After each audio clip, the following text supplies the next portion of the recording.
kayak terlalu cinta dunia deh orang ini gitu ya. Padahal kita bukanlah mencinta dunia ya, tapi bagaimana supaya cinta dunia itu cinta sama kita. Bagaimana mungkin sesuatu itu cinta sama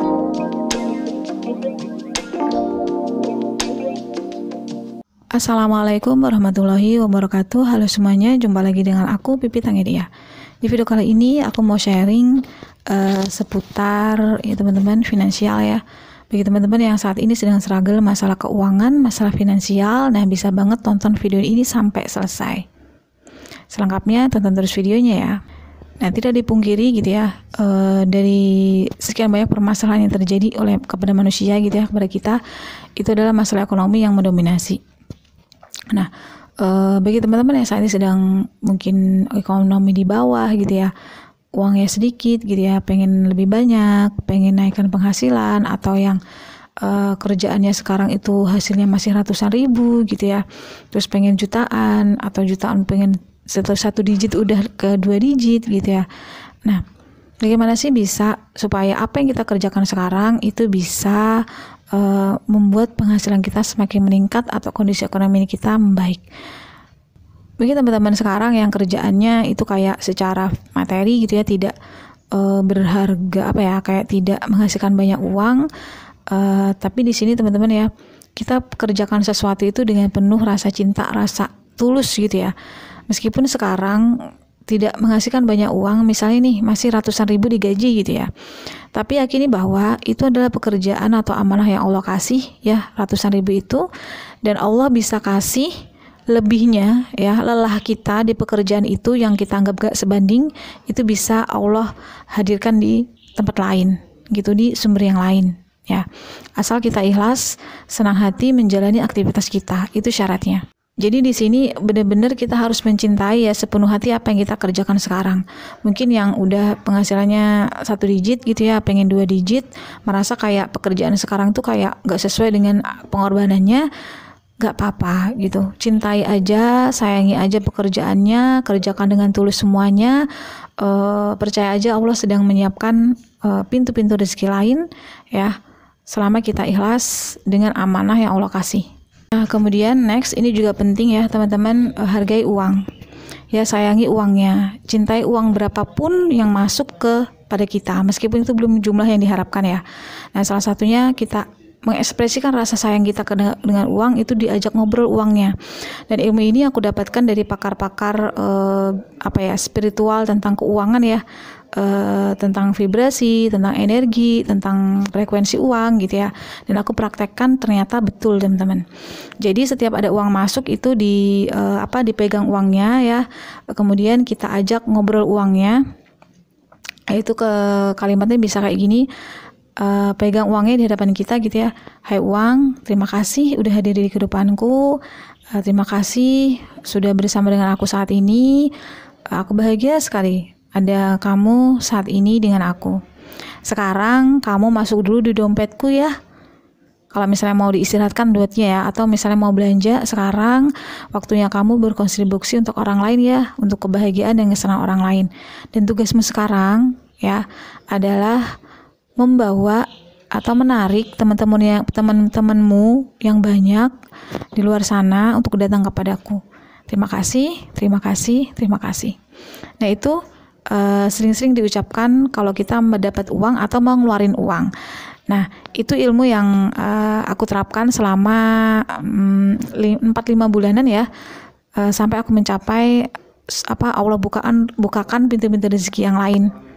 Nah, apakah itu yang ngobrol sama uang, bicara sama uang itu bukan hal musyrik ya, mendoakan Tuhan gitu ya, berterima kasih sama uang gitu ya. No, sama halnya kita dengan orang teman-teman ya. Wujud kita syukur kepada Allah adalah kita mensyukuri wasilahnya. Nah, kayak sama orang, kita kan kalau orang ngasih kebahagiaan sama kita balas dong gitu kan, kita terima kasih dong gitu kan, ucapkan terima kasih dong kan, orang ngasih apa, sama dengan uang. Sama juga dengan kita ngobrol sama uang. Jadi di dunia ini hakikatnya mungkin kita lihat itu benda mati, tapi mereka itu bisa merespon karena mengandung energi. Kenapa begitu? Logisnya begini ya teman-teman. Nanti kita meninggal itu kan segala sesuatu yang di diri kita itu bersaksi, termasuk harta kita. Dari mana kita dapat, kemana dibelanjakan kan bersaksi. Artinya di situ ada uang juga dong yang bersaksi. Nah, harta itu kan benda mati, uang benda mati, tapi kok mereka bisa bersaksi? Berarti mereka saat ini merespon kita, gitu. Nah, dari situlah kita harus menyadari ya, ditumbuhkan kesadaran bahwa apa yang akan kita ucapkan ke uang, ya kita perlakukan uang itu merespon. So sayangilah, perlakukanlah dengan mulia, dengan penuh kasih sayang ya uang yang datang sama kita dan uang yang akan kita keluarkan. Nah kemudian yang ketiga, nah ini penting juga, berhentilah untuk menilai orang kaya itu sombong, orang kaya itu jahat, orang kaya itu serakah ya. Karena orang kaya ini kan orang yang punya banyak uang. Bisa jadi uang-uang yang nanti datang kepada kita itu juga yang saat ini uang-uang di tangan mereka. Bagaimana kalau kita merespon mereka dengan hal yang negatif? Ya nggak mungkin uang-uang yang di tangan mereka akan sampai ke kita.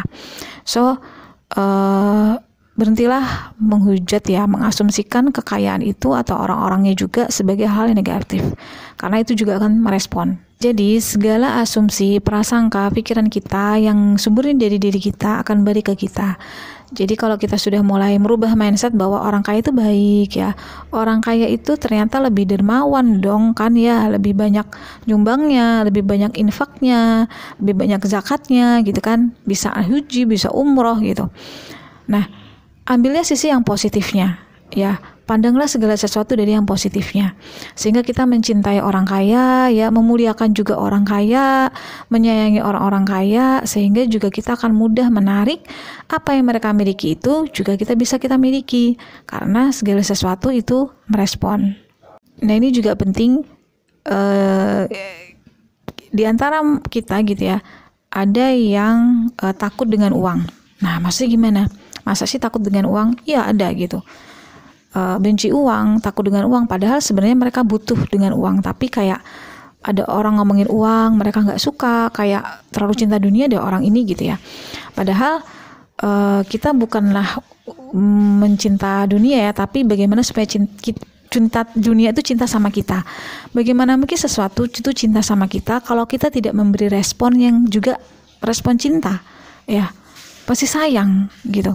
Sama dengan orang, kalau kita benci sama orang, nggak mungkin orang itu deket sama kita gitu kan. Sebenci-bencinya orang, seketakut-takutnya orang sama kita, selama kita senyum, selama kita memperhatikan, selama kita memperlakukan penuh cinta dan sayang, lama-lama orang itu akan sayang sama kita. Nah sama juga dengan uang, dengan kekayaan. Contoh takut dengan uang itu seperti apa? Contoh gini teman-teman, yang mungkin sekarang ratusan ribu penghasilannya mau jutaan, atau jutaan yang 1 digit mau ke 2 digit. Itu gini, aku pengen penghasilanku sampai ke 10 juta gitu ya. Tapi kita takut gitu, mungkin nggak ya? Kayaknya nggak mungkin deh. Nah berarti kan dia takut dengan uang 10 juta gitu. Bagaimana 10 juta itu akan datang ke kita kalau kita takut sama dia? Ya nggak mungkin kan gitu. Jadi saat kita merasa nggak mungkin, berarti kita takut terhadap sesuatu itu. Nah caranya supaya nggak takut gimana?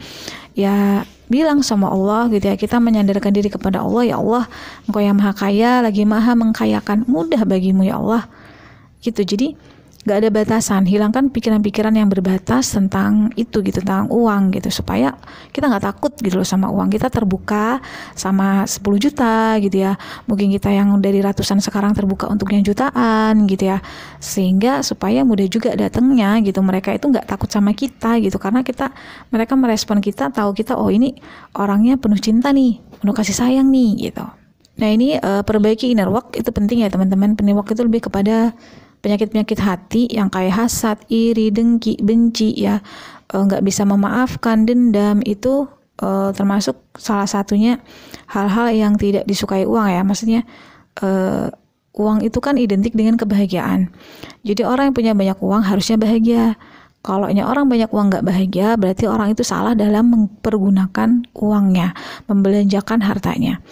Kalau kita benar aja ya di jalur Allah, di jalur yang benar, pasti bahagia kok kita punya banyak uang gitu ya. Nah orang-orang yang disukai dengan uang adalah orang yang bahagia, orang yang hatinya baik gitu ya. Jadi hilangkan penyakit-penyakit iri, dendam, benci gitu ya. Gak usah pedulikan perilaku orang. Orang punya mata, mulut, telinga, kaki, itu terserah mereka dibuat apa. Yang penting kita kendalikan aja diri kita, mata kita ya, tangan kaki kita, pikiran kita, perasaan kita pada hal yang baik-baik. Karena kita nggak bisa atur orang, kita hanya bisa atur diri kita sendiri. Nah, kalau di aku gitu ya, perubahan mindset sejak belajar ya dan mempraktekkan ini, imbasnya ya atau impactnya itu sekitar aku rasain 4-5 bulan ya teman-teman. Jadi semua berproses karena tidak ada yang langsung ujuk-ujuk di dunia ini, semuanya butuh proses. Dan orang yang melakukan riyadoh gitu ya, itu orangnya sebenarnya mentalnya sudah teruji, sudah kuat karena dia nggak terpengaruh dengan keadaan di luar, dia fokusnya memperbaiki dirinya dan kehidupannya sendiri. So, yang kalau dikasih aku ya, setelah mindsetnya aku rubah tentang kekayaan, nggak lagi kalau dulu tuh kayak ini dunia melulu deh gitu, ternyata emang kita butuh dunia gitu ya. Jangan dibenci orang-orang yang membahas masalah keduniaan, masalah uang gitu ya. Jadi langkah-langkah tadi adalah yang aku lakukan dalam menaikkan penghasilan ya dari segi finansial. Itu pada saat aku resign dari kerjaan, otomatis kan penghasilan menurun tuh. Yang biasanya uangnya berapa jadi berapa kan kerasa tuh kurangnya. Nah, otomatis aku juga pengen balik lagi ke dulu atau bahkan lebih. Dan hal-hal itu tadilah yang aku praktekkan. Dan sumbernya dari mana Allah kasih? Ya, aku masih ngajar sampai sekarang ya. Aku masih mengabdikan diriku sebagai seorang pengajar, peneliti di kampus ya. Dan Allah juga membukakan rezeki lain ya di salah satu perusahaan konsultan gitu ya. Dengan gaji yang lumayan, tanpa harus pakai seragam, tanpa harus ke kantor terus, tanpa harus pakai fingerprint. Dan ini sudah aku ceritakan ya di video aku sebelumnya. Nah, itu juga karena ini gitu, aku merubah mindsetku gitu, mencintai uang, mencintai kekayaan gitu ya.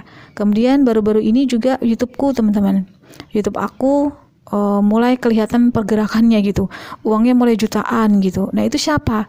Apakah itu kebetulan? Allah yang kasih, Allah yang buat.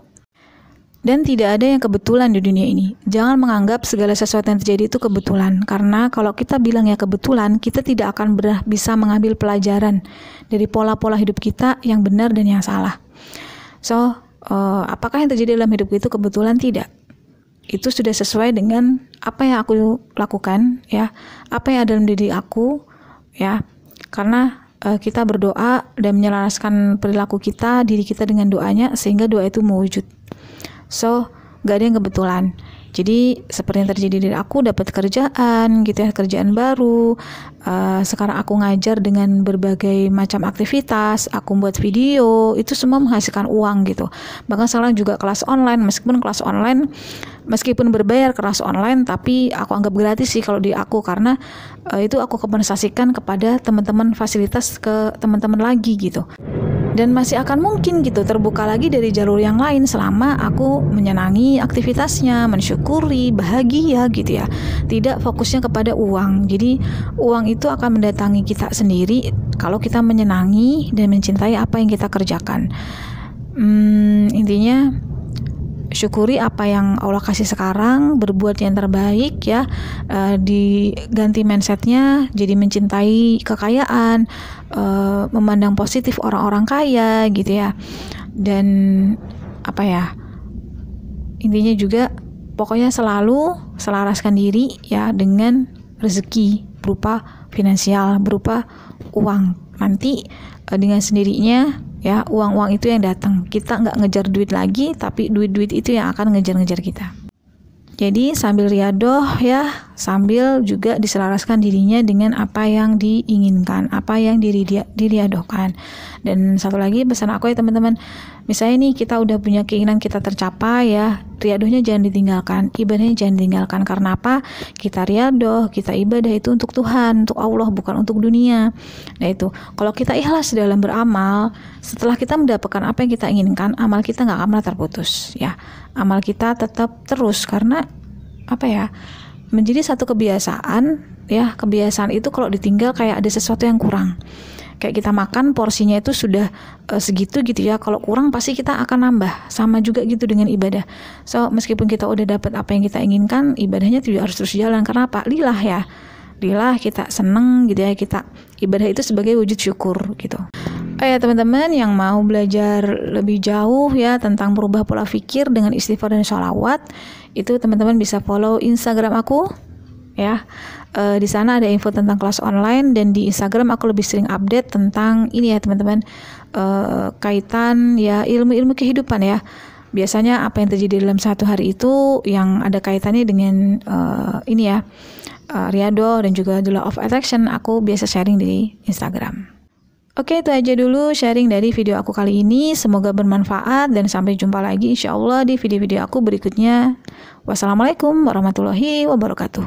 Bye-bye.